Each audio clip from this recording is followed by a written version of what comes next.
Narito na naman tayo para sa isang napaka-sweet at nakakakilig na love story nila Kalingap Edu at Ate Viancy. Ulat mo ay aking makilala.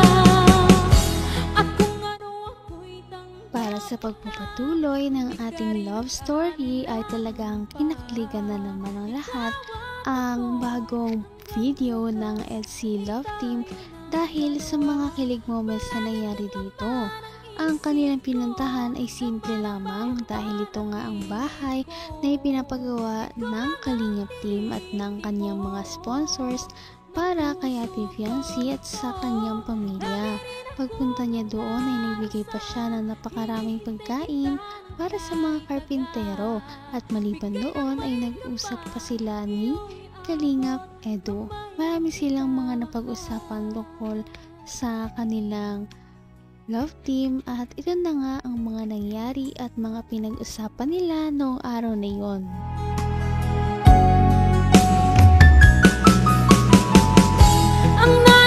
Ang ganyan sa amin. Nakaingit. Nakaingit po. Tapos, kape-kape ka. Invite mo naman ako pag mga gano'n, ha? Hindi yung pinapauwi mo ako lagi. Pinapauwi mo ako lagi. Masumbong mo ako, ha?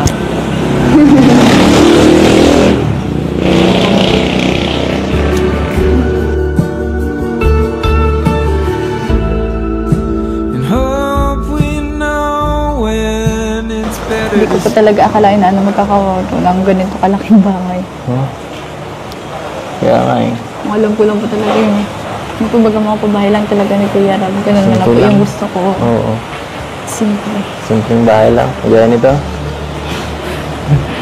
Ang ganyang bahay? Oo. Pwede na ganyan. Huwag ganyan pa ba? Alis po dun sa may dagat. Huwag naman ganyan.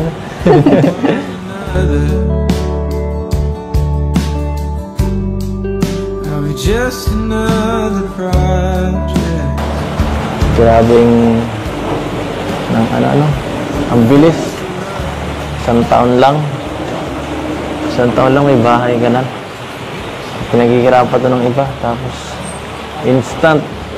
Grabe. Pangarap to ng iba. Mayroon ka na. Diba? Di mo na ito problemahin. Pangarap ko lang din. So, may bahay ka na. Wala na. Wala ka na. Baka di ka naganahan yan. Di ka naganahan sa ibang ano mo. Di ka na ma-motivate. Okay na ako dito. Sila na lang ako dito sa bahay ko. Ano gusto ko pa rin po magkaroon ng ano yung sarili ko. Alam naman natin lahat na ang talagang ultimate na pangarap ni Ate Viancy ay ang magkaroon sila ng sarili nilang bahay na malayo sa dagat dahil ito nga ay nagdadala sa kanila ng anxiety dahil palagi na lamang silang nag-aalala tuwing yung mga bagyo ay baka maapektuhan sila. Nagkikirapan to ng iba, tapos instant. Grabe. Pangarap to ng iba. Mayroon ka na. Diba? Di mo na ito problemahin. Pangarap ko lang din. So, may bahay ka na. Wala na. Wala ka na. Baka di ka naganahan yan. Di ka naganahan sa ibang ano mo. Di ka na ma-motivate. Okay na ako dito. Sila na lang ako dito sa bahay ko. Ano gusto ko pa rin po magkaroon ng ano yung sarili ko. Sarili ano. Sa bagay. Ano sunod na pangarap mo? Siyempre, Siyempre, pagkatapos ito, may kasunod na yan, hindi ka siyempre matigil. Pero gusto ko tayo makapagtapos ako na ako. Gusto mo bago ikaw ang pangarapin.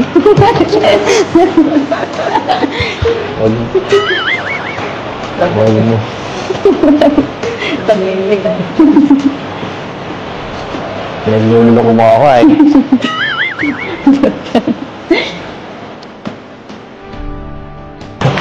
Nagluloko mo ako sa pinagagawa mo. Umayos ka. Baka Baka baka maulit niya sa dagat. Joke lang. Kinilig ka pa naman eh. Kinilig ka nun eh. Kinilig ka na. Kinilig ka na. Pag tumawa, totoo.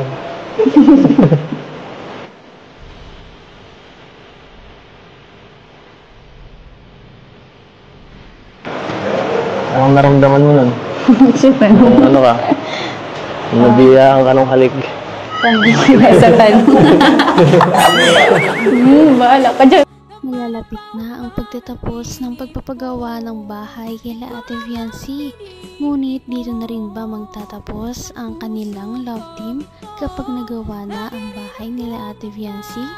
Sana nga ay hindi matapos ang kanilang love team kahit na magawa na ang bahay nila Ate Fiancé. At yun din naman ang inaasahan ng kanilang mga Kita mahal. Kagabi. Ha? Thank you. Para yun lang. Siyempre, dapat base ano na yun, parang given na yun. Hindi ka na kailangan magpasalamat palagi. For hope or a mundo. Saya naman ako eh. Kasi ako pag nahatid ka, kulang pa nga eh. Gusto ko mga 2 hours eh. 2 hours biyahe, balikan. Dapat ko pala din nagpabahay sa may ano. Sa Taro. Para mas matagal. Mas matagal na samahan, di ba?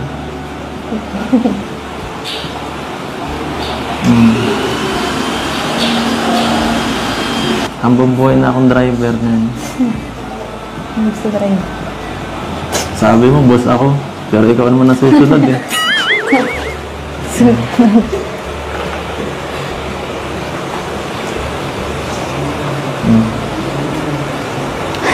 Anong masasabi mo?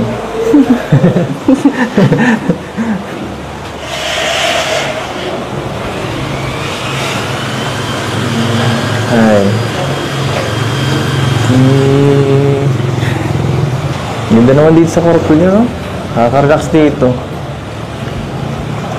Siguro lalo na pag natapos na to, sobrang ganda nito pag may ano na, kumpleto na lahat. Siguro. Ang ganda na nga Gusto po. ko Hindi tumambay natapos. dyan.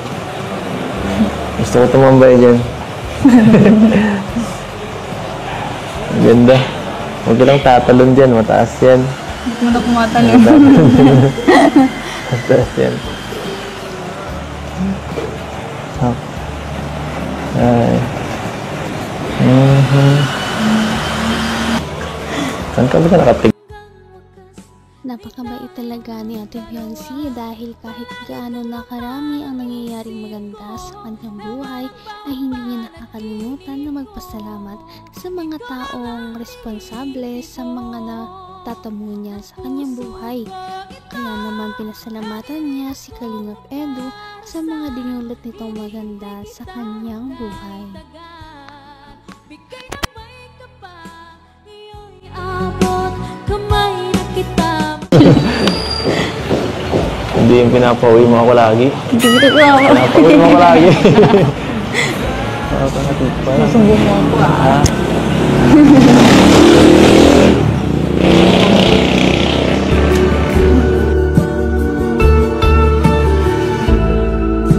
And hope we know when it's better Hindi ko pa talaga akalain na magkakawato ng ganito kalaking bahay. Huh?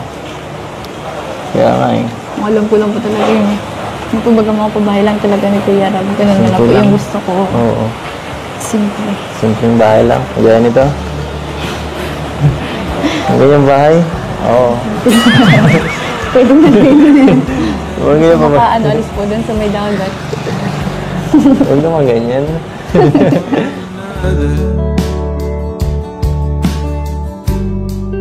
Are we just another project? Grabing ng ano. Ang bilis. Isang taon lang may bahay ka na. Pinaghihirapan to ng iba. Tapos, instant. Grabe. Pangarap to ng iba. Mayroon ka na. Di ba? Di mo na ito problemahin. Pangarap ko lang din. So, may bahay ka na. Wala na. Wala ka na. Baka di ka na ganahan yan. Di ka na ganahan sa ibang ano mo. Di ka na ma-motivate. Okay na ako dito. Pambihira. Sila na lang ako dito sa bahay ko. Anong Gusto ko sunod pa rin mo? po magkaroon ng ano yung sarili ko. Sarili ano? Sa bagay. Anong sunod na pangarap mo? Siyempre, Siyempre, pagka matapos ito, may kasunod na yan. Di ka siyempre matigil. Pero gusto ko pa makapagtapos ng pag-aaral.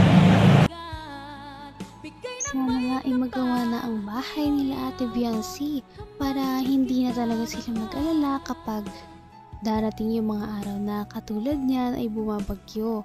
Sana ay maayos ng kanilang bahay para makalipat na ang kanilang buong pamilya at mas maging maginhawa na ang kanilang pamumuhay simula ngayon.